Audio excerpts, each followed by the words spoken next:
নমস্কার বন্ধুরা, সুপ্রিয়া রান্নাঘরে আবার একটা নতুন পর্বে তোমাদের সকলকে স্বাগত। আজকে সম্পূর্ণ নিরামিষ কুমড়োর একটা দুর্দান্ত রেসিপি আমি তোমাদের সাথে শেয়ার করব।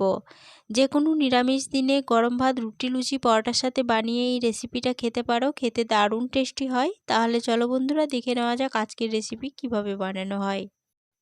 রেসিপিটা বানানোর জন্য এখানে কি সবজি নিয়েছি তোমাদেরকে একটু দেখিয়ে দিই। এখানে 400 গ্রাম কুমড়োর খোসা ছাড়িয়ে কুমড়োটাকে ঠিক এইভাবে ডুমো করে কেটে নিয়েছি। দুটো বড় সাইজের পটলের অল্প করে খোসা রেখে পটল দুটো ঠিক এইভাবে কেটে নিয়েছি। একটা কাঁচা কলার খোসা ছাড়িয়ে কাঁচা কলা ঠিক এইভাবে কেটে নিয়েছি। আর দুটো মিডিয়াম সাইজের আলুর খোসা ছাড়িয়ে আলুগুলোকে ঠিক এইভাবে ডুমো করে কেটে নিয়েছি। তারপরে সবজিগুলো জল দিয়ে ভালোভাবে ধুয়ে নিয়েছি। এবার এই সবজি একটা সাইডে সরিয়ে রেখে দিচ্ছি। এরপরে গ্যাসের ওভেনে কড়াই বসিয়ে গ্যাসটা অন করে কড়াইয়ের মধ্যে দিয়ে দিচ্ছি 4 চামচ সরষের তেল।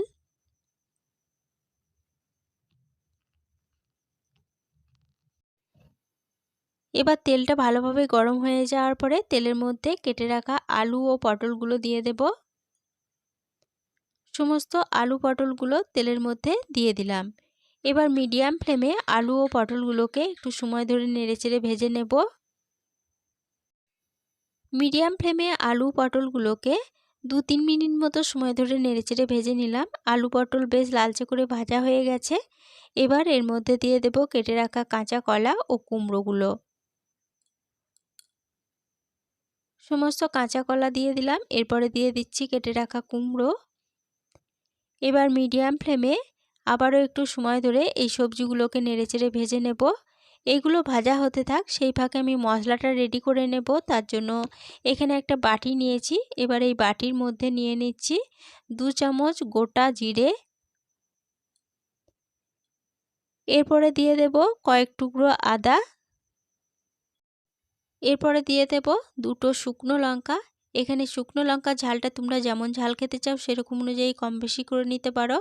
এই মশলাগুলো আমি শিলে বেটে নেব। মশলা শিলে বেটে নেওয়া হয়ে গেছে।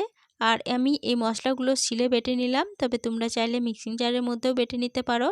তবে শিলে বাটা মশলার তরকারির স্বাদ একটু খেতে বেশিই ভালো লাগে। কুমড়ো ও কাঁচা কলা মিডিয়াম ফ্লেমে 2 মিনিট মতো সময় ধরে নেড়েচেড়ে ভেজে নিলাম। এগুলোও দেখো বেশ ভালোভাবে ভাজা হয়ে গেছে। এবার সমস্ত সবজি কড়াই থেকে নামিয়ে নিলাম। তারপরে ওই কড়াইয়ে যে তেল ছিল সেই তেলের মধ্যেই আবারও দিয়ে দিচ্ছি এখানে 2 চামচ সরষের তেল।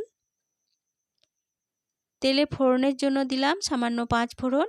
এরপরে দিয়ে দিচ্ছি একটা গোটা শুকনো লঙ্কা। এবার এই ফোড়নগুলো ভালোভাবে ভেজে নেব। ফোড়নগুলো ভালোভাবে ভেজে নেওয়ার পর ফোড়ন থেকে যখন সুন্দর গন্ধ বেরোতে শুরু করে দিয়েছে, তখন তেলের মধ্যে দিয়ে দিলাম 1 চুটকি মতো হিং। আর যে মশলাটা বেটে রেখেছিলাম সেই মশলা বাটাটা দিয়ে দিলাম। এরপরে দিয়ে দিচ্ছি একটা মিডিয়াম সাইজের টমেটো। আর দিয়ে দেব হাফ চামচ হলুদ গুঁড়ো। এরপরে কালারের জন্য দিয়ে দেব হাফ চামচ কাশ্মীরি লঙ্কা গুঁড়ো। এবার গ্যাসের ফ্লেমটা লো টু মিডিয়ামে রেখে সমস্ত মশলা খুব ভালোভাবে নেড়েচেড়ে কষিয়ে নেব। এখানে সম্পূর্ণ নিরামিষ রান্না করছি বলে আমি 1 চুটকি মতো হিং দিলাম, তবে হিংটা তোমরা যদি না দিতে চাও তাহলে পরে হিং বাদ দিয়ে দিতে পারো। গ্যাসের ফ্লেমটা লো টু মিডিয়ামে রেখে সমস্ত মশলা মিনিট 5 সময় ধরে নেড়েচেড়ে কষিয়ে নিলাম।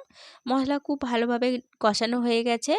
এবার এই মশলার মধ্যে ভেজে তুলে রাখা সমস্ত সবজিগুলো দিয়ে দিলাম। এবার মশলার সাথে সবজিগুলোকে আবার একটু সময় ধরে নেড়েচেড়ে কষিয়ে নিচ্ছি।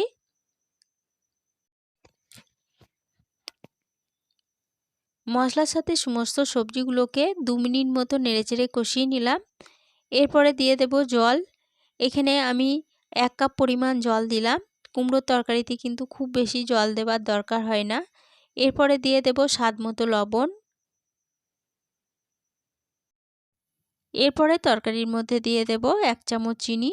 তরকারিটা যেহেতু নিরামিষ হচ্ছে আর কুমড়োর তরকারি সবসময় একটু মিষ্টি মিষ্টি খেতে ভালো লাগে বলে আমি 1 চামচ চিনি দিলাম। তবে মিষ্টির পরিমাণটা তোমরা যে যেমন খেতে চাও সেরকম অনুযায়ী চিনির পরিমাণ বাড়িয়ে বা কমিয়ে নিতে পারো। তরকারির সাথে সমস্ত উপকরণ খুব ভালোভাবে নেড়ে মিশিয়ে নিলাম। এরপরে এই তরকারির মধ্যে একটা ঢাকা দিয়ে দেব। ঢাকা দিয়ে তরকারিটা মিডিয়াম ফ্লেমে আবার একটু সময় ধরে রান্না করে নেব। ঢাকা দিয়ে মিডিয়াম ফ্লেমে তরকারিটা 5 মিনিট রান্না হতে দিয়েছিলাম। 5 মিনিট পর ফিরে এসে ঢাকাটা খুলে নিলাম। এরপরে তরকারি ভালোভাবে নেড়েচেড়ে নিয়ে এখানে তরকারির সমস্ত সবজিগুলো ভালো মতো সিদ্ধ হয়েছে কিনা এবার চেক করে নেব।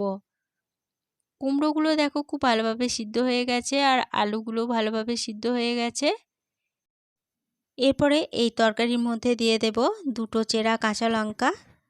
আর আমি এখানে একটা স্পেশাল মশলা ভেজে রেখেছিলাম, সেটা হচ্ছে 1 চামচ গোটা মৌরি, গোটা জিরে, গোটা ধনে আর 1 চামচ রাঁধুনি শুকনো কড়াইয়ে ভেজে তারপরে ঠান্ডা হয়ে যাওয়ার পরে এই মশলাগুলো গুঁড়ো করে নিয়েছিলাম, সেটা 1 চামচ দিয়ে দিলাম।